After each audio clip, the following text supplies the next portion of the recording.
Hi friends, ఎలా ఉన్నారు? అందరూ బాగున్నారు. సో ఇప్పుడు పైన కనపడేది టైటిల్ బార్ అంటారు. బుక్ 1 అనేదాన్ని టైటిల్ బార్ అని అంటారు. నెక్స్ట్ సైడ్కి వస్తే అది బటన్స్ మినిమైజ్, మ్యాక్సిమైజ్, రాంగ్ 3 ఐటమ్స్ కనబడతాయండి.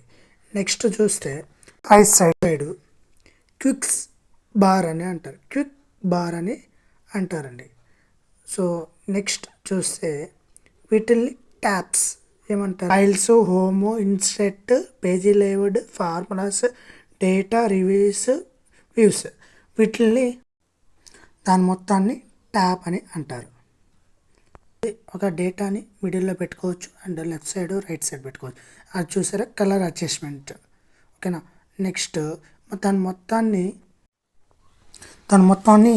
గ్రూప్ అంటారండి. ఆ గ్రూప్లో ఇప్పుడు చూపించబోయేది లెఫ్ట్ సైడ్ది, అది నేమ్ బాక్స్ ఏమంటారండి?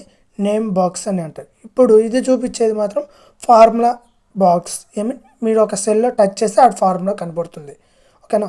నెక్స్ట్ మీకు టాప్ కనపడే ఏపీసీలు మాత్రం అవి మాత్రం కాలమ్స్ అని అంటారు. ఏమంటారు? ఇవి మాత్రం నెంబర్స్ని రోస్ అని అంటారు. Columns, rows. ఇది మాత్రం షీట్ 1 అంటే షీట్, వర్క్ షీట్ బార్ అని అంటారు. ఏమంటారంటే ఇప్పుడు ఇది మాత్రం జూమ్ ఇన్, జూమ్ అవుట్ అని దీన్ని చేసుకోవచ్చు. మినిమైజ్